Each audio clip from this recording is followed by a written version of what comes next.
Are you a PR agent and ever wondered why your pitches get put in the bin? Well, wonder no more, because I'm here with Neil from Eskenzi PR and we're going to teach you how to make sure your pitch doesn't end up in the bin. Know what you're talking about. Windows 95 has loads of vulnerabilities. It's like the internet, only bigger. And the sharks have lasers on their heads. So the key thing when you're talking to a journalist is actually know what you're talking about. If you get asked a question you can't answer, make sure you offer to put them in touch with someone who can answer the questions on behalf of the client.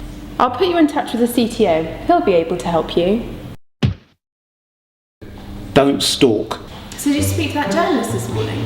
Yeah, I called him, I emailed him, and Facebooked him. Have you heard from him? Yeah, I tweeted him, and also because I direct messaged him as well, because he follows me back. And I know he's home because his car was in his drive this morning. So you've sent your journalist your information, but don't keep contacting them using the same medium again and again and again. And it's just common manners that you should normally do when you talk to anybody.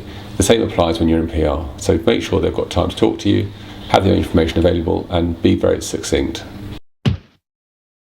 Sometimes you need to use a bit of jargon to get your point across, but avoid overusing buzzwords.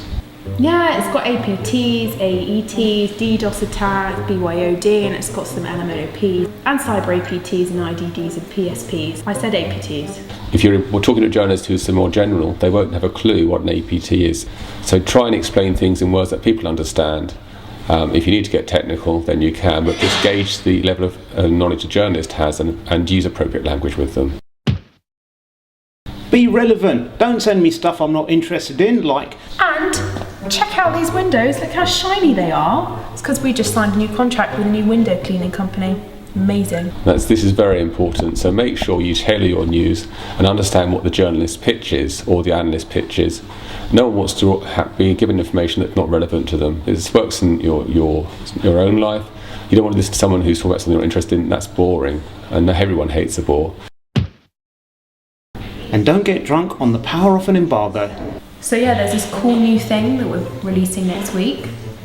Although I would tell you, but it's under embargo. So embargo means you're going to hold the news till another date and time.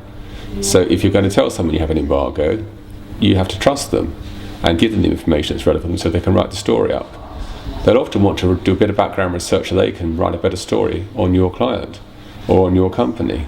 So if you don't trust the journalist with an embargo, don't give them the information. If you do, give it to them and allow them to do a good story.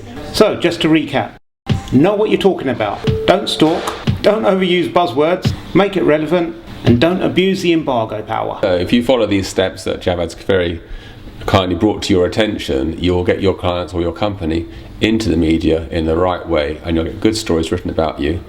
And if you really do follow them, you'll find the journalists will actually phone you up for stories. Stay secure, my friends. It's not very easy to swing. What am I talking about? Hello, I'm here today with Neil from Eskenzi PR. I did it wrong, didn't I?